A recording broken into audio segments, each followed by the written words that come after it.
From Lusagan, Iowa, let's welcome Fermin Barnechea. Hello, Sir Fermin. Welcome again on stage. And joining Sir Fermin on stage by our panelists, we have James Genove from the Resistance Raider. Sir James Genove. Still sound jobbing, perfect. No worries. Patricia Arrow of Open Guild. Hi, Miss Patricia. Let's give a round of applause for Miss Patricia. And we have Harry Santos from PDAX. Sir Harry. Hi, Sir Harry. Welcome on stage. And let's put your chairs here. And so they will start the panel right now. The floor is yours, guys. Enjoy.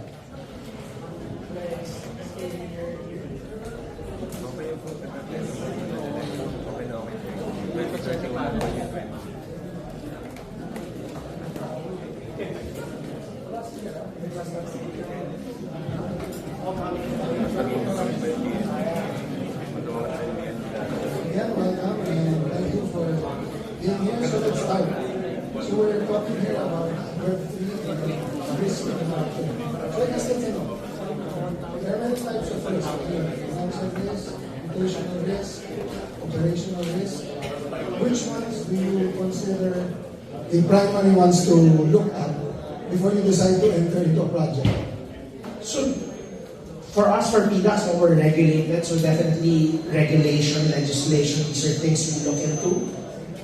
And also, like, knowing who to work with, in this Web3 world, there are a lot of KOLs or communities that are involved in, sketchy rug pulls. Very recently, I think there was a KOL na involved in a scam project. So, in PDAX, I handle the community side and the KOL side. So knowing who to work with and what communities to work with, that's a big risk that we consider. So it's mostly regulation, legislation, and also on the community side, making sure we work with the right people. For the protocol side, I think reputation, number one. Because for protocols, the communities are very important with protocols, right? The builder community. So we are working directly with the foundation. So if you work with the foundation will tell you who are you working with, are these the people or the teams that have good reputations in your local community. So I think in my perspective, it's really reputation because I've seen a lot of teams and collaborations that didn't work well, which is good for me to know because it means I learn from them that it's not stopping partnership, but I can work with them but not directly, right? I cannot work with them directly, but we can be in one event, right? So yeah, so I agree, but in terms of regulation, it comes big in the space. So Harry said it already, but for me, it's reputation. Before anything else, just a reminder, whatever you will hear here today, this is not financial advice, so you're always encouraged to strongly do your own research. Now, if you have questions for our panelists, please just write them down and we will have time later for you to ask them questions which are probably top of mind.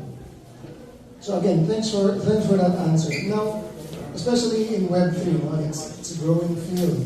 And so you have to try and strike a balance between being first to market, but at the same time, you want to avoid some of the pitfalls that come from being first to market. Because when you're first, tendency there will be mistakes as you learn to navigate the market.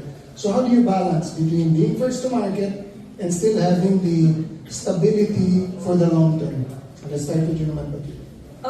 For Polkadot, we started some of the firsts in terms of the protocol side, right? And there's a lot of things that we learned. So that's what you said. There are things that, of course, we thought would work, right? That's why also in Web3, I know things are fast. You have to make fast decisions. You have to fail fast and learn fast, right?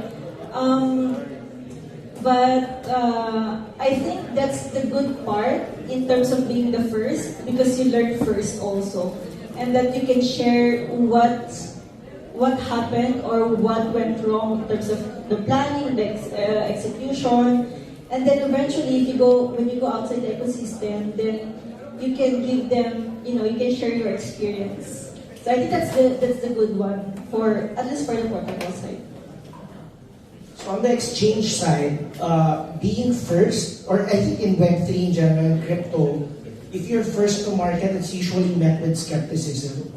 Parang, scam yan, or is this even real? Is this legit?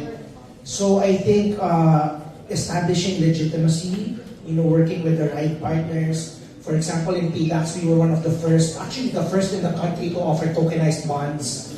We're able to offer government bonds. We work directly with the Bureau of Treasury. So being first to market was backed up by having a strong partner.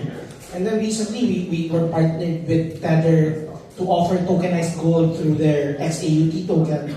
First in the market trend. Now, that involves a lot of education, letting people know what is tokenized gold, who owns the gold, what happens when I buy only a fraction of this gold. So, being first, I think, kailangan part and part may kasamang education to battle the skepticism in being first to market. Especially with our space na we're all usually met with a lot of skepticism. So given that, would you say that there is still some merit to a first mover advantage? Shucks, I think in tech in general, parang, there was Friendster and then, it was Facebook that became dominant. Usually, parang being first to market is a disadvantage. Usually, in tech, because, it's either you get network effects, where you become very strong because, you establish monopoly or a moat right away. That's the advantage. Pero the disadvantage is, wala ka pang mga benchmarks, wala ka pang lessons learned. You're trailblazing a new trail. So, ako personally, on a personal note, I would rather be not really the first, but the most, most well thought of than being first. I'd rather be mas sure than being first. Ako opposite. So I would want to be the first one. Because you have to try always. Like, I don't know if this was done before or is done differently. So, also kapag ka first ka, parang one out of a million na may success. And yung one na yon, bragging rights yun. I was first. I did that, But of course, it comes with a lot of learnings, right? That we failed or you fail a lot. But again, there's this one specific, specific success in this process that you can bring, but it will also humble you. So I think, being first would be good. So at least you hear different perspectives depending on what role they play in the ecosystem.